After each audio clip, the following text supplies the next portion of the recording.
ಬಳ್ಳಾರಿಯಲ್ಲಿ ಈ ಕೆಲವು ವರ್ಷಗಳಿಂದ ಆಂಧ್ರ ಸ್ಟೈಲ್ ರಾಜಕಾರಣ ಸ್ವಲ್ಪ ಕಡಿಮೆ ಆಗಿತ್ತು. ಈಗ ಮತ್ತೆ ಶುರುವಾಯ್ತಾ ಅನ್ನುವಂಥ ಪ್ರಶ್ನೆ. ಗಡಿ ಭಾಗದ ಜಿಲ್ಲೆ, ಆಂಧ್ರ ಇನ್ಫ್ಲುಯೆನ್ಸ್ ತುಂಬ ಇದೆ. ಆಂಧ್ರದ ರೀತಿಯಲ್ಲೇ ಆ ಸ್ಟೈಲ್ನಲ್ಲೇ ರಾಜಕಾರಣ ಕೂಡ ನಡೀತಾ ಇತ್ತು, ಕೊಲೆಗಳಾಗ್ತಾ ಇತ್ತು, ರಕ್ತ ಹರಿತಾ ಇತ್ತು. ಈಗ ಅದು ಮತ್ತೊಮ್ಮೆ ಶುರುವಾಯ್ತಾ ಅನ್ನುವಂಥದ್ದು ನಿನ್ನೆಯ ಘಟನೆಯ ಮುಖಾಂತರ ಎದ್ದೇಳಿರುವಂಥ ಒಂದು ಪ್ರಶ್ನೆ. ಬಳ್ಳಾರಿಯಲ್ಲಿ ನಾರಾ ರೆಡ್ಡಿ ವರ್ಸಸ್ ಗಾಲಿ ರೆಡ್ಡಿಯ ರಾಜಕೀಯ ಜೋರಾಗಿ ನಡೀತಾ ಇದೆ. ಅದು ಒಂದು ಕೊಲೆಯಲ್ಲಿ ಅಂತ್ಯ ಆದಂತ ಆಗ್ತಾ ಇದೆ. ವಾಲ್ಮೀಕಿ ಬ್ಯಾನರ್ ವಿಷಯದಲ್ಲಿ ಗಲಾಟೆ ಜೋರಾಗಿ ನಡೀತು. ಕಲ್ಲು ತೂರಾಟ, ಗುಂಡೇಟು, ಒಬ್ಬ ವ್ಯಕ್ತಿ ಸಾವನ್ನು ಕೂಡ ಅಪ್ಪಿದ್ದಾನೆ. ವಾಲ್ಮೀಕಿ ಬ್ಯಾನರ್ ವಿಚಾರಕ್ಕೆ ಸಂಬಂಧಪಟ್ಟಂತೆ ಶುರುವಾದಂಥ ಗಲಾಟೆ ಅದು.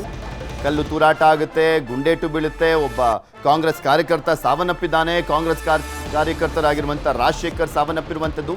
ಗುಂಡೇಟಿಗೆ ಸಾವನ್ನಪ್ಪಿರುವಂಥ ರಾಜಶೇಖರ್ ಯಾರು ಹಾರಿಸಿದ ಗುಂಡು ಅನ್ನುವಂಥದ್ದೇ ಈಗಿರುವಂಥ ಪ್ರಶ್ನೆ. ಯಾರ ಗುಂಡಿಗೆ ಬಲಿಯಾಗಿದ್ದು ರಾಜಶೇಖರ್ ಅಂತ ಗಾಲಿ ರೆಡ್ಡಿ ವಿರುದ್ಧ ನಾರಾ ರೆಡ್ಡಿ ಆರೋಪವನ್ನ ಮಾಡ್ತಾ ಇದ್ದಾರೆ. ಅಲ್ಲಿನ ಶಾಸಕ ನಾರಾ ಭರತ್ ರೆಡ್ಡಿ ಆರೋಪವನ್ನ ಮಾಡ್ತಾ ಇರುವಂಥದ್ದು. ಗಾಲಿ ಜನಾರ್ದನ್ ರೆಡ್ಡಿ ವಿರುದ್ಧ ನಾರಾ ರೆಡ್ಡಿ ವಿರುದ್ಧ ಗಾಲಿ ರೆಡ್ಡಿ ಕೂಡ ಆರೋಪವನ್ನ ಮಾಡ್ತಾ ಇದ್ದಾರೆ. ಬ್ಯಾನರ್ ಗಲಾಟೆಯಲ್ಲಿ ಅಮಾಯಕ ಬಲಿಯಾಗಿದ್ದಾರೆ. ಬಳ್ಳಾರಿ ನಗರದಲ್ಲಿ ನಿಷೇಧಾಜ್ಞೆಯನ್ನ ಜಾರಿ ಮಾಡಲಾಗಿದೆ. ರೆಡ್ಡಿ ರಾಮುಲು ಸೇರಿ 11 ಮಂದಿ ಮೇಲೆ ಎಫ್ಐಆರ್ ಅನ್ನ ಕೂಡ ದಾಖಲು ಮಾಡಲಾಗಿದೆ. ಬೂದಿ ಮುಚ್ಚಿದ ಕೆಂಡದಂತಿರುವಂಥದ್ದು ಬಳ್ಳಾರಿಯಲ್ಲಿ ಪರಿಸ್ಥಿತಿ. Congress versus BJP, Reddy versus Reddy.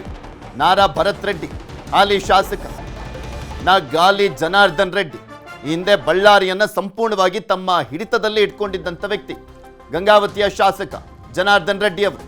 Janardhan Reddy ಸೇರಿದಂತೆ ಶ್ರೀರಾಮುಲು ಟೋಟಲಿ 11 ಮಂದಿ ವಿರುದ್ಧ ಎಫ್ಐಆರ್ ದಾಖಲಾಗಿದೆ. ಗಾಲಿ ಜನಾರ್ದನ್ ರೆಡ್ಡಿ, ರಾಮುಲು ಸೇರಿದಂತೆ 11 ಮಂದಿ ವಿರುದ್ಧ ಎಫ್ಐಆರ್. ರೆಡ್ಡಿ ಮನೆ ಬಳಿ ವಾಲ್ಮೀಕಿ ಬ್ಯಾನರ್ ಕಟ್ತಾ ಇದ್ದಂಥ ನಾರಾ ಭರತ್ ರೆಡ್ಡಿ ಬೆಂಬಲಿಗರು. ರೆಡ್ಡಿ ಮನೆ ಬಳಿ ಬ್ಯಾನರ್ ಕಟ್ಟುವಾಗ ಗಲಾಟೆ ಶುರು ಆಗಿದೆ. ಶಾಸಕ ಭರತ್ ರೆಡ್ಡಿ ಆಪ್ತನಿಂದ ಗಾಳಿಯಲ್ಲಿ ಗುಂಡನ್ನು ಹಾರಿಸಲಾಗಿದೆ. ಗಲಾಟೆಯಲ್ಲಿ ಕಾಂಗ್ರೆಸ್ ಕಾರ್ಯಕರ್ತ ರಾಜಶೇಖರ್ ಸಾವನ್ನಪ್ತಾರೆ. ಗಲಾಟೆ ವಿಕೋಪಕ್ಕೆ ತಿರುಗ್ತಾ ಇದ್ದಂತೆ ಸ್ಥಳಕ್ಕೆ ಆಗಮಿಸಿದ್ದಂಥದ್ದು ರೆಡ್ಡಿ ಮತ್ತು ರಾಮುಲು, ಜನಾರ್ದನ್ ರೆಡ್ಡಿ ಮತ್ತು ರಾಮುಲು. ನನ್ನ ಕೊಲೆಗೆ ಯತ್ನ ಅಂತ ಗಂಗಾವತಿಯ ಶಾಸಕ ಜನಾರ್ದನ್ ರೆಡ್ಡಿ ಆರೋಪವನ್ನು ಮಾಡ್ತಾ ಇದ್ದಾರೆ. ನಾರಾ ಭರತ್ ರೆಡ್ಡಿ ಕೂಡ ಸ್ಥಳದಲ್ಲೇ ಪ್ರೊಟೆಸ್ಟ್ ಅನ್ನ ಮಾಡಿದ್ರು. ರೆಡ್ಡಿ ವಿರುದ್ಧ ಕೊಲೆ ಕೇಸ್ ದಾಖಲಿಸಬೇಕು ಅಂತ ಪಟ್ಟನ್ನ ಹಿಡಿದು ತಡರಾತ್ರಿವರೆಗೂ ಪ್ರತಿಭಟನೆಯನ್ನ ಕೂಡ ಅಲ್ಲಿ ಮಾಡಲಾಯಿತು. ನಾರಾ ಭರತ್ ರೆಡ್ಡಿಯನ್ನ ಮನವೊಲಿಸಿ ಕಳಿಸಲಾಯಿತು. ನಿನ್ನೆ ರಾತ್ರಿ ಜನಾರ್ದನ್ ರೆಡ್ಡಿ ಅವರ ಬೆಂಬಲಿಗರಿಂದ ಸತೀಶ್ ರೆಡ್ಡಿ ಮೇಲೆ ಹಲ್ಲೆ ಆಗಿದೆ ಅಂತಲೂ ಕೂಡ ಆರೋಪ ಮಾಡಲಾಗಿದೆ. ಸತೀಶ್ ರೆಡ್ಡಿಯನ್ನ ಹೆಚ್ಚಿನ ಚಿಕಿತ್ಸೆಗೆ ಬೆಂಗಳೂರಿನ ಆಸ್ಪತ್ರೆಗೆ ಸ್ಥಳಾಂತರವನ್ನು ಕೂಡ ಮಾಡಲಾಗಿದೆ. ಫೈರಿಂಗ್ನಲ್ಲಿ ಸಾವನ್ನಪ್ಪಿದಂಥ ರಾಜಶೇಖರ್ ಯಾರು ಅನ್ನುವಂಥ ಫೋಟೋವನ್ನು ಕೂಡ ನಿಮಗೆ ತೋರಿಸ್ತಾ ಇದ್ವಿ. ಅಲ್ಲಿ ಪರಿಸ್ಥಿತಿಯನ್ನು ನಿಯಂತ್ರಿಸಲಾಗಿದೆ, ನಿಷೇಧಾಜ್ಞೆಯನ್ನು ಜಾರಿ ಮಾಡಲಾಗಿದೆ. ಬ್ಯಾನರ್ ವಿಚಾರಕ್ಕೆ ಸಂಬಂಧಪಟ್ಟಂತೆ ಶುರುವಾದಂಥ ಒಂದು ಗಲಾಟೆ ಅದು ಒಬ್ಬನ ಕೊಲೆಯಲ್ಲಿ ಇನ್ನೂ ಹೊತ್ಕೊಂಡು ಉರಿತಾ ಇದೆ. ಆ ಪರಿಸ್ಥಿತಿಯನ್ನು ನಿಭಾಯಿಸುವಂಥ ನಿಟ್ಟಿನಲ್ಲಿ ನಿಷೇಧಾಜ್ಞೆಯನ್ನು ಜಾರಿ ಮಾಡಲಾಗಿದೆ. ಯಾರ ಗುಂಡೇಟಿಗೆ ರಾಜಶೇಖರ್ ಸಾವನ್ನಪ್ಪಿದ್ದು ಅನ್ನುವಂಥದ್ದು ಗೊತ್ತಾಗಬೇಕಾಗಿರುವಂಥದ್ದು ಇನ್ನಷ್ಟೇ.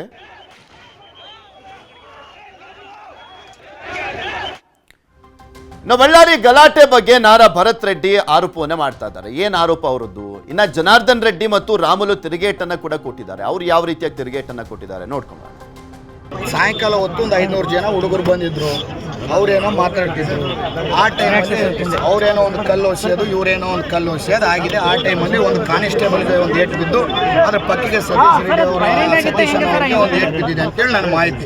ಅದಕ್ಕೋಸ್ಕರ ನಾನು ಅಲ್ಲಿಂದ ಇಲ್ಲಿ ಬಂದೆ. ವಾಲ್ಮೀಕಿ ಅಜ್ಜನ ಹೆಸರು ಹೇಳ್ಕೊಂಡು ಇವತ್ತು ಬಳ್ಳಾರಿಯಲ್ಲಿ ರಾಜಕೀಯ ಮಾಡಿದಂಥವ್ರು ಇವತ್ತು ಅಜ್ಜನ ಅನಾವರಣ ಆಗಬಾರ್ದು, ಅಜ್ಜನ ಅನಾವರಣ ಆಗಬಾರ್ದು ಅಂತಿಲ್ಲ. ಅವ್ರ ಮೇಲೆ ಇಷ್ಟು ಮಾಡಿ ಕಾರ್ಯಕ್ರಮವನ್ನು ಮುಗಿಸ್ಬೇಕಂತ ನೋಡ್ತಿದ್ದಾರೆ ಅಂತಂದ್ರೆ ಇವತ್ತು ಬಳ್ಳಾರಿ ಜನತೆ ತಿಳ್ಕೊಬೇಕು, ರಾಜ್ಯ ಜನತೆ ತಿಳ್ಕೊಬೇಕು ಇವನೆಂತ ರಾಕ್ಷಸ.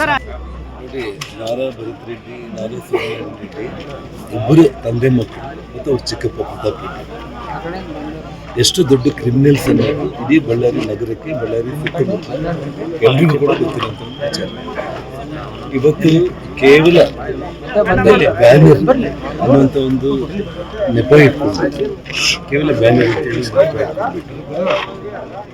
ಮನೆ ಹತ್ರ ಬಂದು 30-40 ಮಂದಿ ರೌಡಿಗಳನ್ನ ಹಾಕೊಂಡು 16 ಮಂದಿ ಗನ್ಮ್ಯಾನ್ಗಳನ್ನ ನಮ್ಮ ಮನೆ ಮುಂದೆ ಬಂದು ನಮ್ಮನ್ನು ಜಗಳಕ್ಕೆ ತಕ್ಕೊಂಡು ಬ್ಯಾನರನ್ನು ನೆಪದಲ್ಲಿ ಇಷ್ಟೆಲ್ಲ ಅನಾಹುತ ಮಾಡಿರುವಂಥ ಆ ತಂದೆ, ಮಕ್ಕಳು ಮತ್ತು ಅವ್ರ ಚಿಕ್ಕಪ್ಪ ಬಂಧನ ಮಾಡಬೇಕು.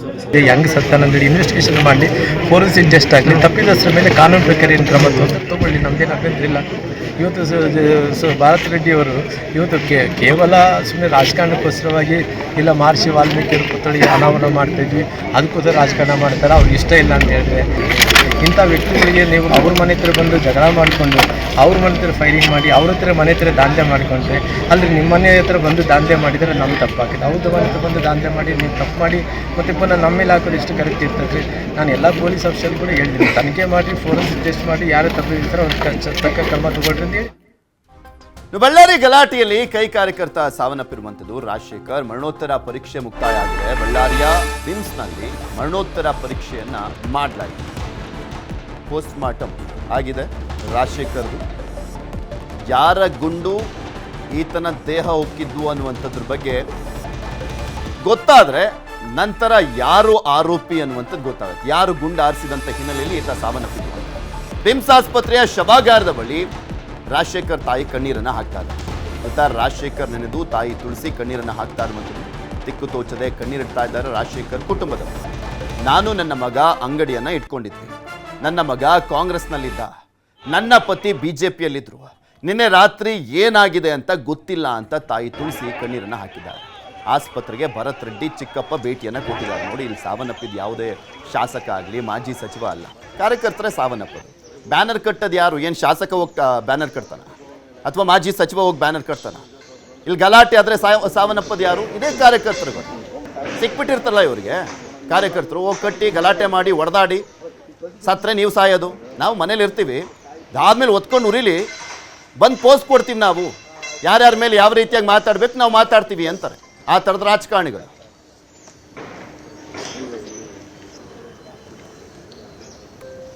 ಇನ್ನು ರಾಜಶೇಖರ್ ಅವರ ತಾಯಿ ತುಳಸಿ ಅವರನ್ನ ನಮ್ಮ ಬಳ್ಳಾರಿಯ ಪ್ರತಿನಿಧಿ ಬಸವರಾಜ್ ಮಾತನಾಡಿಸಿದ್ದಾರೆ. ಈ ಸಂದರ್ಭದಲ್ಲಿ ಅವ್ರು ಏನು ಹೇಳಿದ್ರು ಕೇಳೋಣ. ಬ್ಯಾನರ್ ಕಟ್ಟುವ ವಿಚಾರಕ್ಕೆ ಆರಂಭವಾಗಿರ್ತಕ್ಕಂಥ ಗಲಾಟೆ ಓರ್ವ ಕಾಂಗ್ರೆಸ್ ಕಾರ್ಯಕರ್ತ ರಾಜಶೇಖರ್ ಅವರ ಸಾವಿಗೆ ಕೂಡ ಕಾರಣ ಆಗಿರ್ತಕ್ಕಂಥದ್ದು. ಇಡೀ ಅವರ ಕುಟುಂಬ ಸಾಕಷ್ಟು ಕಣ್ಣೀರಲ್ಲಿ ಕೈ ತೊಳಿತಕ್ಕಂಥ ಪರಿಸ್ಥಿತಿ ಕೂಡ ನಿರ್ಮಾಣ ಆಗಿರ್ತಕ್ಕಂಥ. ಯಾಕಂದರೆ ಈ ರೀತಿಯಾದಂಥ ಒಂದು ರಾಜಕೀಯ ಸಂಘರ್ಷಣ ಗಲಾಟೆಯಲ್ಲಿ ಓರ್ವ ಅಮಾಯಕ ಕಾರ್ಯಕರ್ತ ಸಾವನ್ನಪ್ಪಿರ್ತಕ್ಕಂಥದ್ದು. ಇಡೀ ಕುಟುಂಬ ಸಾಕಷ್ಟು ಕಣ್ಣೀರನ್ನು ಆಗ್ತಾ ಇರ್ತಕ್ಕಂಥದ್ದು. ನಮ್ಮ ಜೊತೆ ಮಾತಾಡಲಿಕ್ಕೆ ಅವರ ಕುಟುಂಬ ಕೂಡ ಇದೆ, ಅವರ ತಾಯಿ ಕೂಡ ಇದ್ದಾರೆ, ಅವ್ರನ್ನೇ ಮಾತಾಡ್ತೀನಿ. ಅಮ್ಮ, ನಿನ್ನೆ ರಾಜಶೇಖರ್ ಅವ್ರು ಎಷ್ಟು ಗಂಟೆಗೆ ಅಲ್ಲಿ ಹೋಗಿದ್ರು? ನಿಮ್ಗೆ ಹೆಂಗೆ ಗೊತ್ತಾಯಿತು? ನಾವು ಅಂಗಡಿಯಾಗಿದ್ದೀವಿ ಸರ್. ನಾನು ಹೋಗಿದ್ದು ನೋಡಿ ಟೈಮ್ ನೋಡಿಲ್ಲ, ನಾನು ನಮ್ಮ ಹುಡುಗ ಹೋಗಿದ್ದು. ಇನ್ನು 9:30 10 ಗಂಟೆಗೆಲ್ಲ ಮನೆಗೆ 8:30 9 ಗಂಟೆಗೆ ಮನೆಗೆ ಮಕ್ಕೊಂಬ ಬರ್ತಿದ್ರು. ನಿನ್ನೆ ಸ್ವಲ್ಪ ಬಂದಿಲ್ಲ, ನಾನು ಮಕ್ಕೊಂಬಿಟ್ಟಿನಿ ಅಂಗಡಿ ಬಂದ್ ಮಾಡ್ಕೊಂಡು ಹೋಗಿ. ಅಷ್ಟೇ ನೋಡಿ ಸರ್, ಗೊತ್ತಿಲ್ಲ, ನಾನು ಟೈಮ್ ನೋಡಿಲ್ಲ, ನಾನು ಅವ್ರು ಹೋಗಿದ್ದು ಟೈಮ್ ನೋಡಿಲ್ಲ ನಾನು. ಅಥವಾ ಮೊದಲಿಂದನೂ ಕಾಂಗ್ರೆಸ್ಸಲ್ಲಿ ಇದ್ದ ಹೇಗೆ? ಇಲ್ಲ ಇಲ್ಲ ಇಲ್ಲ, ಈ ಹುಡುಗರೆಲ್ಲರೂ ಕಾಂಗ್ರೆಸ್ನಲ್ಲಿ ಓಡಾಡ್ತಿದ್ರ. ನಮ್ಮ ಹುಡುಗರು ಕೂಡ ಅವ್ರು ಕಾಂಗ್ರೆಸ್ನಲ್ಲಿ ತಿರುಗ್ತಾ ಇದ್ರು. ಆಯಪ್ಪ ರಾಜಣ್ಣ ರಘು ಅವರೆಲ್ಲ ಮಾಡ್ತಿದ್ರ, ಅದ್ರಾಗ ತಿರುಗ್ತಾರೆ ನಮ್ಮ ಹುಡುಗರು. ಮೊದಲೆಲ್ಲ ಭರತ್ ರೆಡ್ಡಿ ಅವ್ರ ಜೊತೆಗೆ ಓಡಾಡ್ತಿದ್ರ ಜಾಸ್ತಿ? ಇಲ್ಲ ಇಲ್ಲ ಇಲ್ಲ ಇಲ್ಲ ಓಡಾಡ್ತಿದ್ದಿಲ್ಲ. ನಮ್ಮ ಯಜಮಾನ್ರು ಓಡಾಡ್ತಿದ್ದ. ಹಾಂ. ಎಷ್ಟು ಜನ ಮಕ್ಕಳು ನಿಮಗೆ? ನನಗೆ ಸರ್ 2 ಗಂಡು ಮಕ್ಕಳು. ಈತ ಫಸ್ಟ್ನೇ ಆತ, ಈತ ಸಣ್ಣ ಆತ. ನಮಗಿನ್ನ ಅವರು ಇವ್ರಿಗಿನ್ನ ಅಕ್ಕವ್ರು ಇದ್ದಾರೆ, 2 ಇದ್ದಾರೆ ಸರ್. 4 ಜನ ಸರ್. ನಮ್ಮ ಯಜಮಾನ್ರಿಲ್ಲ, ತೀರ್ಕೊಂಡು ಹೋಗ್ಯಾರ. ಈಗ ಘಟನೆ ಆಯ್ತಲ್ಲಮ್ಮ, ಈಗ ಏನು ಯಾರು ಕಾರಣ ಇದಕ್ಕಂತೀರಿ? ಅದು ಬುಲೆಟ್ ಗೊತ್ತಾದ ಮೇಲೆ ಯಾರು ಮಾಡ್ಯಾರಂತ ಹೇಳ್ತೀವಿ. ಇವಾಗ ಹೇಳಕ್ಕೆ ಬರಲ್ಲ ನಮಗೆ, ಯಾರು ಮಾಡ್ಯಾರಂತ ಹೇಳಕ್ಕೆ ಬರಲ್ಲ ಸರ್. ಈಗ ನಿಮಗೆ ಎಷ್ಟು ಗಂಟೆಗೆ ಗೊತ್ತಾಯ್ತು?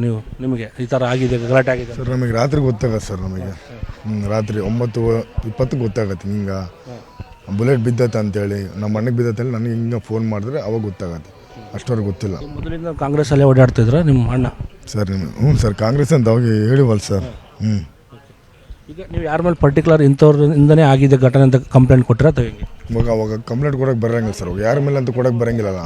ಆ ಬುಲೆಟ್ ಕೊಟ್ಟಾದರೆ ಆ ಬುಲೆಟ್ ಏನನ್ನ ಗೊತ್ತಾದರೆ ಯಾರಂತ ಅವಾಗ ಗೊತ್ತಾಗ್ತೈತಲ್ಲ, ಅವ್ರ ಮೇಲೆ ನಾವು ಕಂಪ್ಲೇಂಟ್ ಕೊಡ್ತೀವಿ. ನಾವಾಗ ಯಾರು ಇದ್ಬೇಕಂದ್ರೆ ಇವಾಗ ನಮ್ಮ ಅಣ್ಣ ಹೋಗೋಣ ಸರ್, ಮತ್ತೆ ತಿರುಗಿ ಬರ್ತಾನೆ ಸರ್. ಬರಲ್ಲ, ಇನ್ನೇನೋ ಸರ್, ಆ ದೇವ್ರು ನೋಡ್ಕೊಂತ ಮೇಲೆ ಅಷ್ಟೇ, ಏನಿಲ್ಲ ಸರ್. ತನಿಖೆ ಆಗ್ಬೇಕು, ಸೂಕ್ತ ತನಿಖೆ ಆಗ್ಬೇಕು. ಆಗ್ಬೇಕು ಸರ್. ಇವತ್ತೇ ಅಂತ್ಯಕ್ರಿಯೆ ಮಾಡ್ತಾರೆ? ಇವತ್ತೇ ಮಾಡ್ತೀವಿ ಸರ್, ಮಧ್ಯಾಹ್ನ ಮಾಡಿಬಿಡ್ತೀವಿ ಸರ್. ಇದಿಷ್ಟು ನಿನ್ನೆ ಅಂದರೆ ಗುಂಡೇಟು ಫೈರಿಂಗ್ ಏನಾಗುತ್ತೆ ಆ ಸಂದರ್ಭದಲ್ಲಿ ಕಾಂಗ್ರೆಸ್ ಕಾರ್ಯಕರ್ತ ಆಗಿರ್ತಕ್ಕಂಥ ರಾಜಶೇಖರ್ ಏನು ಸಾವನ್ನಪ್ಪಿರ್ತಕ್ಕಂಥ ಹಿನ್ನೆಲೆಯಲ್ಲಿ ಅವರ ತಾಯಿ ಮತ್ತು ಅವರ ಸಹೋದರರು ಹೇಳಿಕೆ ಕೊಟ್ಟಿರ್ತಕ್ಕಂಥದ್ದು. ಕ್ಯಾಮ್ರಾಮನ್ ಸಂಜೀವ್ ಕುಮಾರ್ ಜೊತೆ ಬಸವರಾಜನಹಳ್ಳಿ, ನ್ಯೂಸ್ 18 ಬಳ್ಳಾರಿ. ನೋಡ್ತಾ ಇದ್ದೀರಲ್ಲ, ರಕ್ತ ರಾಜಕೀಯ ನಡೀತಾ ಇರುವಂಥದ್ದು. ಕಾರ್ಯಕರ್ತ ಒಬ್ಬ ಸಾವನ್ನಪ್ಪ. ಕಾಂಗ್ರೆಸ್ಸಲ್ಲಿ ಸಾವನ್ನಪ್ಪೋದು ಕಾರ್ಯಕರ್ತರೇ, BJPಲಿ ಸತ್ತಿದ್ರು ಕೂಡ ಕಾರ್ಯಕರ್ತರೇ ಸಾವನ್ನಪ್ತಿದ್ದು.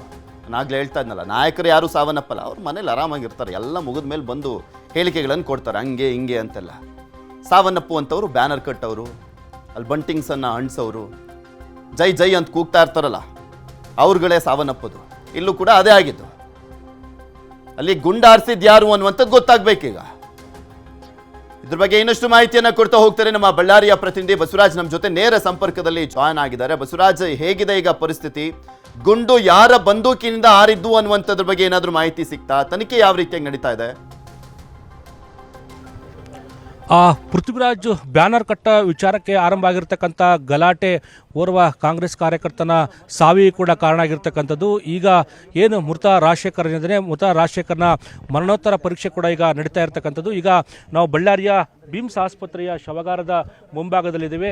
IGP Vartika Katiyar, SP Pavan Azzur ಕೂಡ ಇಲ್ಲಿ ಜಮಾಯಿಸಿರ್ತಕ್ಕಂಥದ್ದು.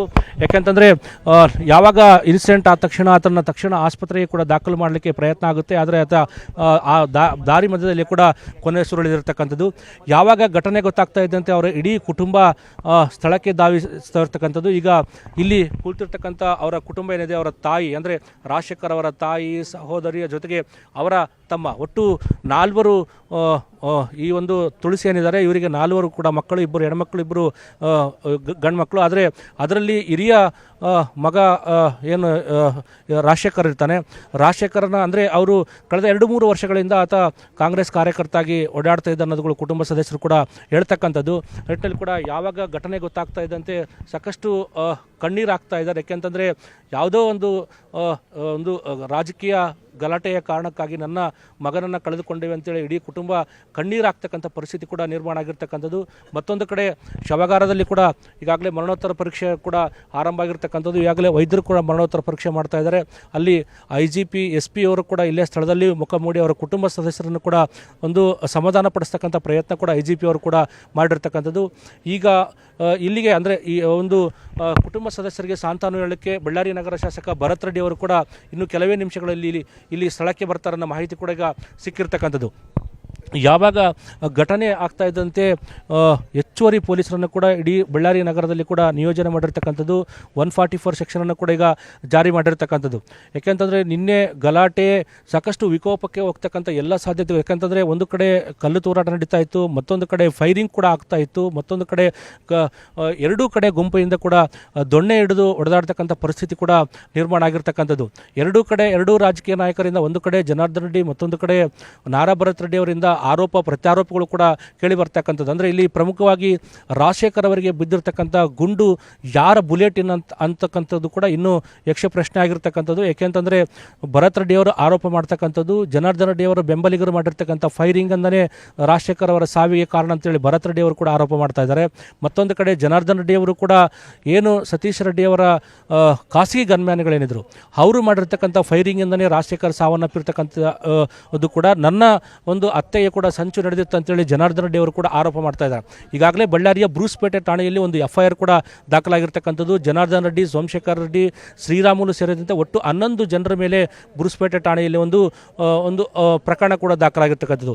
ಮತ್ತೊಂದು ಕಡೆ ರಾಜಶೇಖರ್ ಅವರ ಕುಟುಂಬ ಸದಸ್ಯರು ಕೂಡ ಮತ್ತೊಂದು ದೂರನ್ನು ಕೂಡ ದಾಖಲು ಮಾಡಿರ್ತಕ್ಕಂಥದ್ದು. ಆ ಒಂದು ದೂರಿನ ಒಂದು ಕೂಡ ಪ್ರಕರಣ ಕೂಡ ದಾಖಲು ಮಾಡಿರ್ತಕ್ಕಂಥದ್ದು. ಇನ್ನು ಇದುವರೆಗೆ ಎಷ್ಟು FIR ಅನ್ನು ದಾಖಲಾಗಿದೆ ಅನ್ನೋ ಸಂಬಂಧಪಟ್ಟಂಗೆ ಕೂಡ ಪೊಲೀಸ್ IGP ಆಗಿರ್ಬೋದು, SP ಅವರು ಇದುವರೆಗೂ ಕೂಡ ಮಾಹಿತಿಯನ್ನು ಕೊಟ್ಟಿಲ್ಲ. ಯಾಕೆಂತಂದರೆ ಇಲ್ಲಿ ಮತ್ತೊಂದು ಕಡೆ ಜನಾರ್ದನ್ ರೆಡ್ಡಿ ಅವರು ಕೂಡ ಕೌಂಟರ್ ಕೇಸ್ ಕೊಡ್ತಾ ಇದ್ದಾರೆ ಅನ್ನೋ ಮಾಹಿತಿ ಕೂಡ ಸಿಗ್ತಾ ಇದೆ. ಯಾಕೆಂತಂದರೆ ಗಲಾಟೆಗೆ ನಿನ್ನೆ ಗಲಾಟೆ ಸಂದರ್ಭದಲ್ಲಿ ಏನಾಯಿತು, ಅವರ ಕೊಲೆ ಯತ್ನ ಏನಾದರೂ ನಡೆದಿದ್ದ ಸಂಬಂಧಪಟ್ಟಂಗೆ ಕೂಡ ನಿನ್ನೆ ಜನಾರ್ದನ್ ರೆಡ್ಡಿ ಅವರು ಕೂಡ ಬುಲೆಟನ್ನು ಹಿಡಿದು ಮಾಧ್ಯಮಗಳ ಮುಂದೆ ಕೂಡ ತೋರಿಸಿರ್ತಕ್ಕಂಥದ್ದು. ಇದೇ ಬುಲೆಟ್ ನನ್ನ ಕಾರಿಗೆ ತಗಲಿತ್ತು ಅಂತೇಳಿ ಅವರು ಕೂಡ ಒಂದು ಆರೋಪವನ್ನು ಕೂಡ ಮಾಡ್ತಾ ಇರ್ತಕ್ಕಂಥದ್ದು. ಎರಡೂ ಕಡೆಯಿಂದ, ಎರಡೂ ಗುಂಪುಗಳಿಂದ ಇಡೀ ಬಳ್ಳಾರಿ ಒಂದು ರೀತಿಯ ಬಿಗುವಿನ ವಾತಾವರಣ ಕೂಡ ನಿರ್ಮಾಣ ಆಗಿರ್ತಕ್ಕಂಥದ್ದು. ಯಾಕೆಂತಂದರೆ ಬೂದಿ ಮಿಚ್ಚದ ಕೆಂಡದಂತಾಗಿರ್ಬೋದು. ಬಳ್ಳಾರಿ ಬಳ್ಳಾರಿ ಹೇಳಿಕೆಳಿ ರಾಜಕೀಯದಲ್ಲಿ ಸಾಕಷ್ಟು ಈ ಹಿಂದೆ ಕೂಡ ಸದ್ದು ಮಾಡಿರ್ತಕ್ಕಂಥದ್ದು ಎಲ್ಲರಿಗೂ ಇಡೀ ರಾಜ್ಯಕ್ಕೆ ಗೊತ್ತಿರ್ತಕ್ಕಂಥ ವಿಚಾರ. ಆದರೆ ಈಗ ಘರ್ಷಣೆ ಸಂಘರ್ಷ ಮೂಲಕ ಬಳ್ಳಾರಿ ಮತ್ತೆ ಸುದ್ದಿ ಆಗ್ತಕ್ಕಂಥದ್ದು, ಬಳ್ಳಾರಿಯಲ್ಲಿ ಒಂದು ರೀತಿಯ ಭಯದ ವಾತಾವರಣ ಸೃಷ್ಟಿ ಆಗಿರೋಂಥ ಪರಿಸ್ಥಿತಿ ಕೂಡ ನಿರ್ಮಾಣ ಆಗಿರ್ತಕ್ಕಂಥದ್ದು. ಆ ಹಿನ್ನೆಲೆಯಲ್ಲಿ ಹೆಚ್ಚಿನ ಪೊಲೀಸರನ್ನು ಕೂಡ ನಿಯೋಜನೆ ಮಾಡಿರ್ತಕ್ಕಂಥದ್ದು. ಬಳ್ಳಾರಿ, ವಿಜಯನಗರ, ಕೊಪ್ಪಳ, ರಾಯಚೂರು, ಚಿತ್ರದುರ್ಗ ಎಲ್ಲ ಎಸ್ ಪಿಗಳು ಕೂಡ ಇಲ್ಲಿ ಮೊಕದ್ದಮೆ ಹೂಡಿರ್ತಕ್ಕಂಥದ್ದು. ಸಾವಿರಾರು ಸಂಖ್ಯೆಯಲ್ಲಿ ಪೊಲೀಸರನ್ನು ಕೂಡ ನಿಯೋಜನೆ ಮಾಡಿರ್ತಕ್ಕಂಥದ್ದು. ಮತ್ತೊಂದು ಕಡೆ ಈಗ ಬೆಳಿಗ್ಗೆ 10:30ಕ್ಕೆ ಜನಾರ್ದನ್ ರೆಡ್ಡಿ ಅವರು ಕೂಡ ಪತ್ರಿಕಾಗೋಷ್ಠಿಯನ್ನು ಕೂಡ ಕರೆದಿರ್ತಕ್ಕಂಥದ್ದು. ಮತ್ತೊಂದು ಕಡೆ ಶಾಸಕ ಭರತ್ ರೆಡ್ಡಿ ಅವರ ಆಪ್ತರು ಕೂಡ ಪತ್ರಿಕಾಗೋಷ್ಠಿಯನ್ನು ಕೂಡ ಕರೆದಿರ್ತಕ್ಕಂಥದ್ದು. ಅಂದರೆ ಇಲ್ಲಿ ಆರೋಪ ಪ್ರತ್ಯಾರೋಪಗಳು ಕೂಡ ನಡೀತಾ ಇರತಕ್ಕಂಥದ್ದು. ಇವರು ಅವ್ರ ಮೇಲೆ ಆರೋಪ ಮಾಡ್ತಿದ್ದಾರೆ, ಇವರು ಅವ್ರ ಮೇಲೆ ಆರೋಪ ಮಾಡತಕ್ಕಂಥದ್ದು ಇಲ್ಲಿ ನಡೀತಾ ಇರತಕ್ಕಂಥದ್ದು. ಆ ಮಟ್ಟದಲ್ಲಿ ಈ ಪರಿಸ್ಥಿತಿಯನ್ನು ಹತೋಟಿಗೆ ತರಲಿಕ್ಕೆ ಕೂಡ IGP ವರ್ತಿಕಾ ಕಟಿಯಾರ್ ನೇತೃತ್ವದಲ್ಲಿ ಸಾಕಷ್ಟು ಪ್ರಯತ್ನವನ್ನು ಕೂಡ ಮಾಡ್ತಾ ಇರತಕ್ಕಂಥದ್ದು. ಮತ್ತೊಂದು ಕಡೆ ಈಗಾಗಲೇ ಆ ಬುಲೆಟ್ಗಳಂದ್ರೆ ಗುಂಡೇಟು ಬಿದ್ದಿರತಕ್ಕಂಥ ಜಾಗದಲ್ಲಿ ಕೂಡ FSL ತಂಡ ಒಂದು ಮಹಾಜರನ್ನು ಮಾಡಿ ಪರಿಶೀಲನೆ ಕೂಡ ಮಾಡಿರ್ತಕ್ಕಂಥದ್ದು. ಯಾರ ಬಂದೂಕಿನಿಂದ ಬುಲೆಟ್ ಬಿದ್ದಿದೆ ಅಂತ ಸಂಬಂಧಪಟ್ಟ ಈಗಾಗಲೇ ಮತ್ತೊಂದು ಕಡೆ ತನಿಖೆ ಕೂಡ ನಡೀತಾ ಇದೆ. ಇನ್ನೇ ಕೆಲವೇ ಕ್ಷಣಗಳಲ್ಲಿ ಇಲ್ಲಿಗೆ ಸ್ಥಳೀಯ ನಗರ ಶಾಸಕ ಭರತ್ ರೆಡ್ಡಿ ಅವರು ಕೂಡ ಇಲ್ಲಿಗೆ ಆಗಮಿಸ್ತಾ ಮಾಹಿತಿ ಕೂಡ ಸಿಗ್ತಾ ಇದೆ. ಇದು ಅಂತ್ಯಕ್ರಿಯೆ ಇವತ್ತೇ ಅವರ ಕುಟುಂಬ ಸದಸ್ಯರು ಅಂತ್ಯಕ್ರಿಯೆ ಮಾಡ್ತಾ ಇರೋ ಮಾಹಿತಿ ಕೂಡ ಅವರ ಕುಟುಂಬ ಸದಸ್ಯರು ಕೊಟ್ಟಿರ್ತಕ್ಕಂಥದ್ದು. ಪೃಥ್ವಿರಾಜ್. ಓಕೆ, ಧನ್ಯವಾದ ಬಸವರಾಜ್ ನಿಮ್ಮೆಲ್ಲ ಮಾಹಿತಿಗಾಗಿ. ನೋಡೋಣ ಮುಂದೆ ಯಾವ್ಯಾವ ರೀತಿಯಾಗಿ ಆಗುತ್ತೆ ಅನ್ನುವಂಥದ್ದು, ಈ ಪ್ರಕರಣ ಎಲ್ಲಿಗೆ ಹೋಗುತ್ತೆ ಅಂತ.